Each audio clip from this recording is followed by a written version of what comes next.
रहीम नाज़रीन अस्सलाम वालेकुम, मैं हूं इमरान वसीम। नाज़रीन, आज के इस व्लॉग में एक अहम मामले पर आप नाज़रीन के साथ ना सिर्फ गुफ्तगू करेंगे बल्कि आपको ये भी बताएंगे कि कैसे CDA की जानिब से मुल्क के sitting prime minister Imran Khan साहब को 12 लाख रुपए का चूना लगाया गया। मुल्क के सिटिंग प्राइम मिनिस्टर के साथ 12 लाख रुपए का मुबैना फ्रॉड जो है वो CDA की जानिब से किया गया है। वैसे तो नाज़रीन मुख्तलिफ मीडिया रिपोर्ट में ये बताया जा रहा है कि CDA की जानिब से वज़ीर आज़म इमरान खान की बनी गाला की रिहाइशगाह की जो तामीरात हैं उन्हें रेगुलराइज़ कर दिया गया है और उसके एवज जो जुर्माना 12 लाख रुपए का CDA की जानिब से किया गया था, इमरान खान साहब ने वो जुर्माना 12 लाख रुपए का एक बैंक ड्राफ्ट के ज़रिए CDA को अदा कर दिया है। लेकिन नाज़रीन, ये बनी गाला रिहाइशगाह को जो रेगुलर करने का मामला है और इमरान खान साहब की जानिब से ये जो 12 लाख रुपए जुर्माने के हेड में अदा किया गया है, दरअसल ये मामला इतना सादा नहीं है, बहुत ज़्यादा पेचीदा है। इस मामले पर असल जो पिक्चर है वो अभी बाकी है और आप नाज़रीन को मैं ये ज़रूर बताना चाहूँगा कि किसी पॉइंट ऑफ टाइम पे जाकर आने वाले दिनों में, आने वाले वक्तों में ये जो पैसा CDA की जानिब से इमरान खान साहब से वसूल किया गया है, 12 लाख जुर्माना जो इमरान खान साहब पर लगाया गया है, ये पैसा CDA को इमरान खान साहब को वापस करना पड़ सकता है। इस वीडियो में आप नाज़रीन को मैं ये बताने जा रहा हूँ कि किस तरह से मुल्क के प्राइम मिनिस्टर को CDA की जानिब से 12 लाख रुपए का ये चूना लगाया गया है और कैसे ये पैसे 12 लाख रुपए CDA आने वाले वक्तों में इमरान खान साहब को वापस कर सकता है। आप नाज़रीन को याद होगा, कुछ ज़्यादा माजी की बात नहीं है, 2 से 2.5 या 3 साल पहले की बात है, जब वज़ीर आज़म इमरान खान अपोजिशन लीडर हुआ करते थे। इमरान खान साहब की जानिब से उस वक्त के चीफ जस्टिस मियां साकिब निसार को एक ख़त लिखा गया था जिसमें यह कहा गया था कि उनकी बनी गाला की रिहाइशगाह के करीब जो बोटेनिकल गार्डन है, जो सरकारी अराजी है, वहाँ पर कब्ज़ा माफिया बहुत ज़्यादा मुतहरिक है। कब्ज़ा माफिया की जानिब से ना सिर्फ सरकारी ज़मीन को हथियाया जा रहा है बल्कि धड़ाधड़ वहाँ पर इल्लीगल जो तामीरात है उसका सिलसिला भी जारी है। इस खत में इमरान खान साहब ने सुप्रीम कोर्ट ऑफ पाकिस्तान से इस बात की इस्तदा की थी कि ना सिर्फ जो सरकारी अराजी है बोटेनिकल गार्डन की, उसे कब्ज़ा माफिया से वागुज़ार कराया जाए बल्कि सरकारी ज़मीन को हथियाने के जो ज़िम्मेदार लोग हैं, जो किरदार हैं, उनके खिलाफ़ एक्शन भी होना चाहिए, उनके खिलाफ़ कार्रवाई भी होनी चाहिए। इस खत पर उस वक्त के चीफ जस्टिस मियां साकिब निसार की जानिब से सोमोटो एक्शन लिया गया।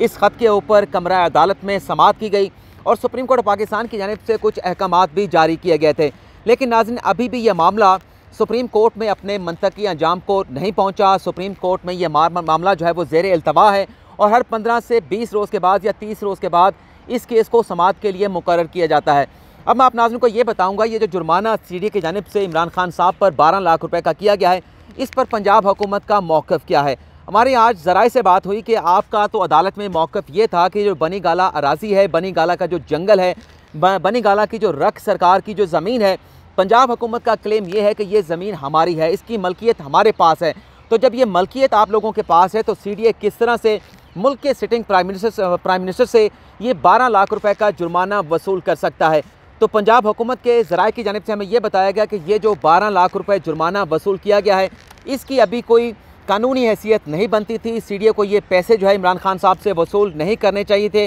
और उस वक्त ये पैसे इमरान खान साहब से वसूल नहीं होने चाहिए थे जब तक इस अराजी की मलकियत के हवाले से सुप्रीम कोर्ट में कोई फ़ैसला नहीं हो जाता। अब इस केस की समाअत में क्या चल रहा है वो भी आप नाज़रीन को बता देते हैं कि पंजाब हुकूमत ने इस केस में अपना क्या मौक़िफ़ अदालत के सामने रखा है। पंजाब हुकूमत की जानिब से कमरा अदालत में सुप्रीम कोर्ट के जज साहबान को, जिसकी सरबराही जस्टिस उमरता बंदियाल कर रहे हैं, ये बताया गया था कि 1966 में पंजाब हुकूमत और CDA के दरमियान एक लीज़ एग्रीमेंट हुआ था। लीज़ डीड जो है वो साइन की गई थी और उसके मुताबिक 12,000 एकड़ का जो जंगल का रकबा था वो CDA को लीज़ आउट किया गया था और इसकी मद में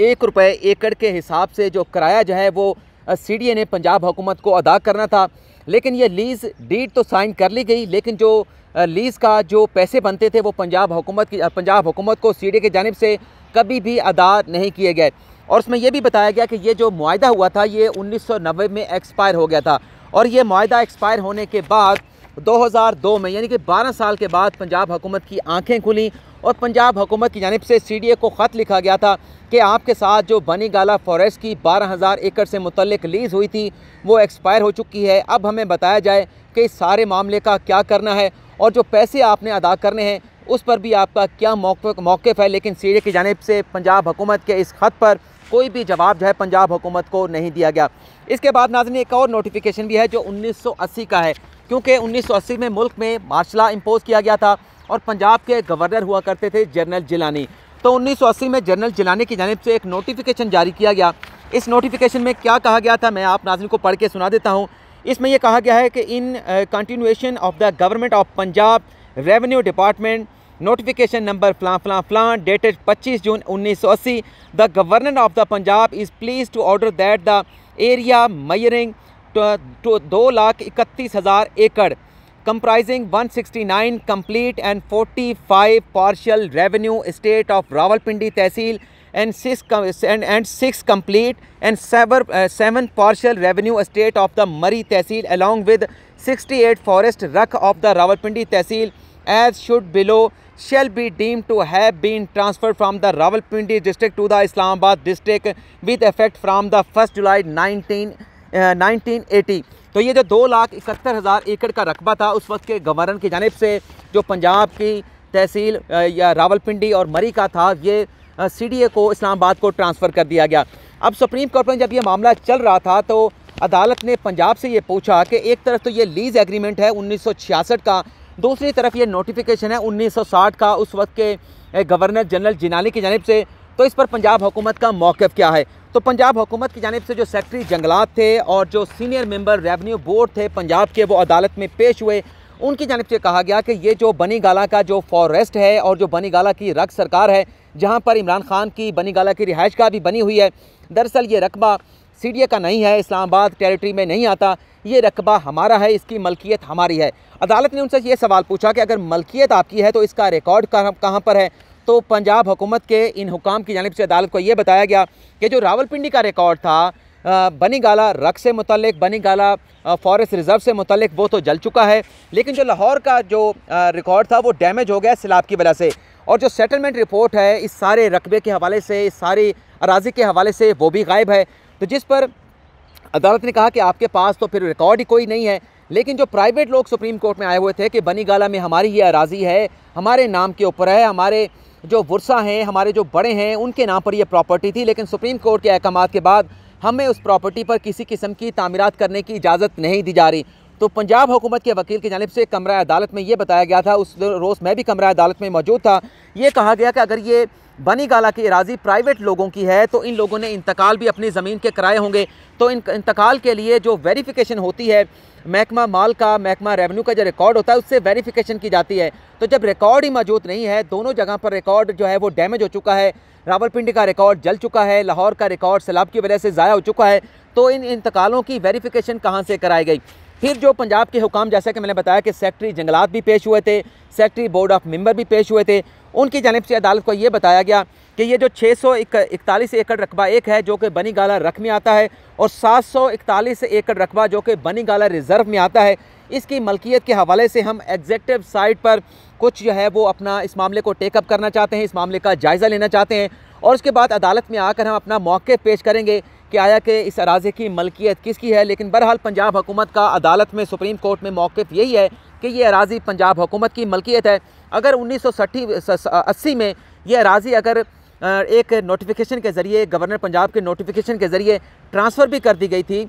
CDA को, उसके बावजूद भी जो बनी गाला का जो जंगल है वहाँ पर भी कोई कंस्ट्रक्शन नहीं हो सकती। और जो रक की प्रॉपर्टी है जिसका रकबा इसी नोटिफिकेशन में बताया गया, मैं आप नाज़रीन को बता देता हूँ, रक की प्रॉपर्टी बताई गई 721 एकड़। तो पंजाब हुकूमत का ये कहना था कि अगर ये अराज़ी CDA की भी तस्वर कर ली जाए 721 एकड़ बनी गाला रक की, तो इस पर प्राइवेट मालकान कहाँ से आ गए। प्राइवेट मालकान ने ये प्रॉपर्टी जो है किन लोगों से हासिल की है, ये तो ज़मीन फिर CDA ने फ़रोख्त करनी थी, इसके प्राइवेट मालिक तो बन ही नहीं सकते। तो अब ये मामला आइंदा समाअत पर जब अदालत में पेश किया जाएगा तो पंजाब हुकूमत ने इस मामले पर अब तक क्या जो है वो तहकीकात की हैं कि आया कि ये प्रॉपर्टी किसकी है, इस्लामाबाद को ट्रांसफ़र की गई थी, इस्लामाबाद की मलकियत है, पंजाब हुकूमत की मलकियत है। तो ये मामला अभी सुप्रीम कोर्ट में तय होना है, पंजाब हुकूमत का मौक़िफ़ पाना है और अगर ये पंजाब हुकूमत की मलकियत करार पाती है सुप्रीम कोर्ट से, और जैसा फिर मैंने आपको बताया कि 12 लाख रुपए का चूना लगाया गया है, तो ये रकम CDA को वापस करनी पड़ेगी वज़ीर आज़म इमरान खान को। और फिर ये जुर्माना किसको अदा करना पड़ेगा, वज़ीर आज़म इमरान खान की बनी गाला की मलकियत की कानूनी हैसियत क्या होगी,